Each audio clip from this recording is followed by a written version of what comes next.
In this episode, we take a look at the motherboard upgrade, as well as dive into the details of an iconic Minnesota landmark. And then lastly, we'll take a look at some high-speed rail. And Colin Bohannon answers a viewer's question of the week. And we cover all this on this episode of the GN in 1970. 70s. Hey buddy, it's time to install Decoder Buddy by Nixtrainz. This is a great upgrade if you're upgrading to a 21-pin decoder. We take a look at the wiring considerations as well as the installation considerations, both things worth considering. You want to take a look at what the diagram looks like to make sure that you're actually wiring up the right things to the right locations. That's one of the things you want to consider. This is for the light hookup, and we'll worry about that in a future episode. This is already too complicating. We're going to keep this simple just by focusing on the track power as well as the motor leads. I do set the diagram next to the locomotive and kind of test fit the way the motherboard will sit, but it's not all too crucial. Big thing is I just pop off the lighting harness, I set it aside and start focusing on where leads are going where.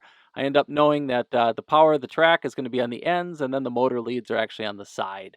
The motor leads themselves, I do prep them by tinning them. You can obviously reference the diagram to make sure you're taking care of the right motor lead. Now in this case, it doesn't really matter which motor lead you attach where because you just have reverse motor polarity, and you can reverse that when programming. But as you can see here, if you can follow the instructions, you might as well just do that. I end up obviously soldering to the soldering pads that have both of the motor leads on it, and I end up temporarily just taping down the motherboard to be able to make sure that it doesn't fly around when I'm soldering. As you can see, I soldered the right rail lead on. Now I'm soldering the left rail lead on, and I'm actually looping it through the screw hole just so the wires don't get too crazy. It helps kind of keep them in check without flying around.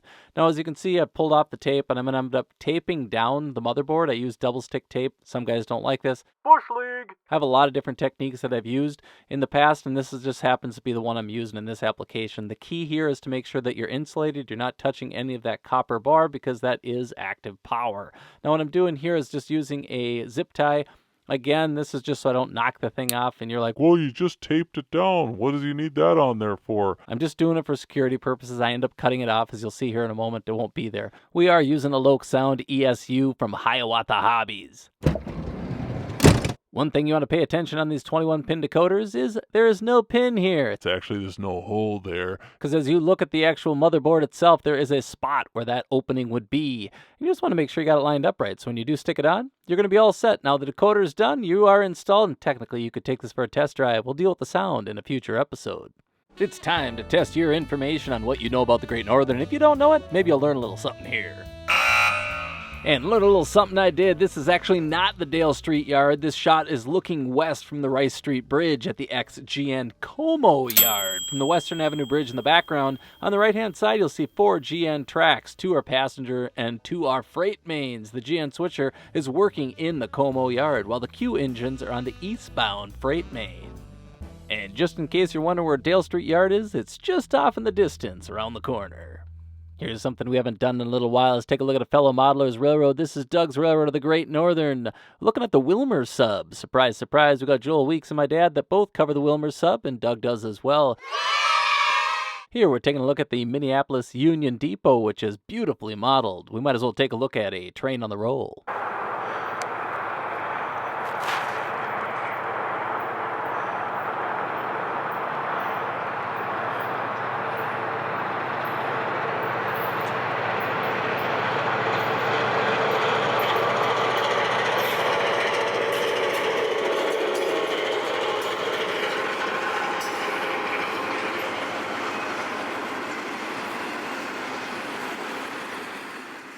There's one area that everybody likes to kind of see, and that is behind the scenes. This is located in the center of the room. It's Willmar West staging, the Hutch branch, as well as the Union East staging. As you can see, they all are reverse loops to be able to turn as trains. A nice piece of steam there that we don't see too often. And as I back up here and we're going to kind of spin around, we'll kind of notice there is a passenger train that is sitting here in the foreground. That passenger train will be able to pop onto the other side and kind of get a look at where it's coming from, but you get an idea what's going on back here. It's clearly staging. One thing I like to do is just check out scenes and just quietly take them in. We'll let you do the same. We'll give you a little music. Bow, diddly-doo, bow.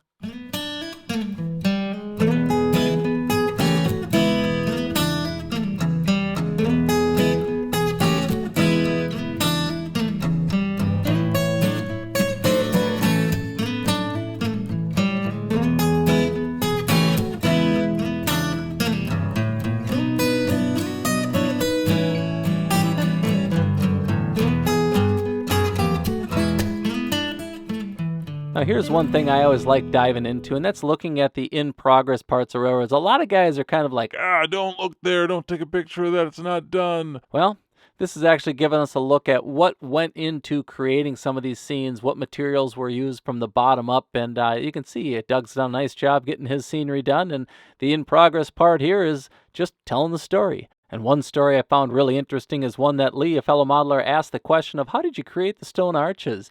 And, well, Doug dove into it. He did the Stone Arch Bridge, and if anybody knows the Minneapolis area, the Stone Arch Bridge is a pretty iconic location. As you can see here, he ends up getting the blueprints and working from those. You can even see how you fill the inside of a bridge, and granted you might not model that, but to be able to know the engineering elements behind it is pretty cool. And that's taking you right down to the cutaways, showing you the way the drain system works. I mean, drain system?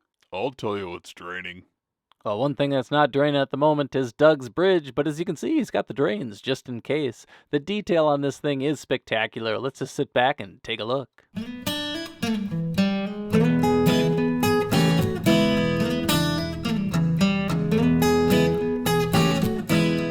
Why is it that most railroads have this kind of cheesy guitar riff music going on? It's either somebody playing a banjo or it's like you're in just kind of bad episode of Mr. Rogers. Hey, I like the trolley. Wasn't every episode of Mr. Rogers bad?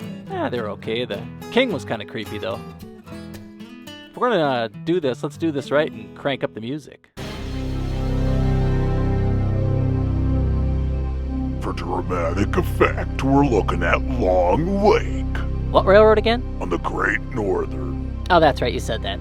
We see Wayzata on the right, and we progress through the aisleway. This is ridiculous. Railroad looks nice. Boy, I'll never get this far. Do we really need the dramatic effect? I don't know. You're actually staying fairly steady for hand holding it. Yeah, you gave us the tips last week. That was cool. Hold it against your body, holding it with two hands. That helps stabilize it a lot. Well, there you go. That was Doug's Railroad of the Great Northern. You got to be able to love and enjoy seeing fellow modelers' railroads to be able to see ideas, learn techniques, and, well, if anything, learn a little bit here or there, if that's even possible. Not possible. Cranium's full. All right, here we are near Northtown Yard, hanging out behind Home Depot. We're going to take a look at these guys passing by.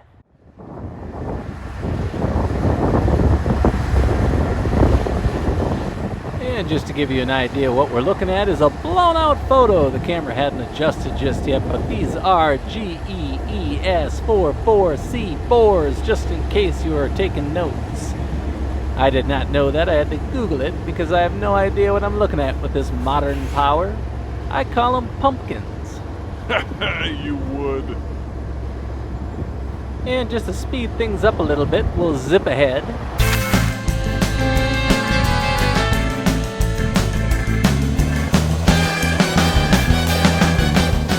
In case you were wondering how fast it was really moving. All he watches are trains. You're welcome, ladies. They did eventually stop. For these guys that were moving and shaking, Get your roll off.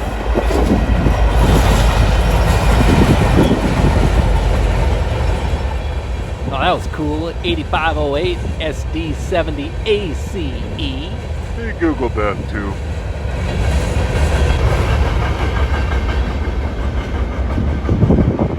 Hopefully you guys were able to enjoy that little bit of rail fanning. All these trains are working their way south through Northtown Yard.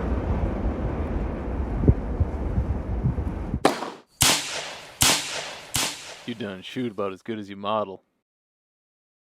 Cullen's question of the week. Were you an armchair modeler?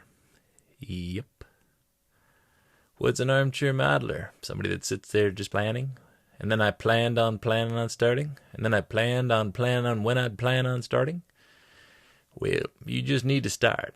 If you're an armchair modeler and you're just planning on a railroad, you don't think you got a place for a railroad? Well, you need to start somewhere. And actually start. Cullen's out. Hopefully you enjoyed this most recent episode of the GN in 1970, and even if you didn't, you can pop over to the channel and take a look and see if there's a video there you might like. There's the GN in 1970, the virtual tour of the GN in 1970, as well as Sue the Milwaukee Road. I want to give a huge thanks to those that have hit the like button, hit subscribe, as well as commented on various videos. It means a lot to me because we've actually connected as modelers and be able to learn different tips from one another, as well as learn about other channels and guys that are sharing content. I don't make these videos for me, I make these videos for you, so hopefully you're enjoying them and you enjoy the future episodes of the GN in 1970. 70s.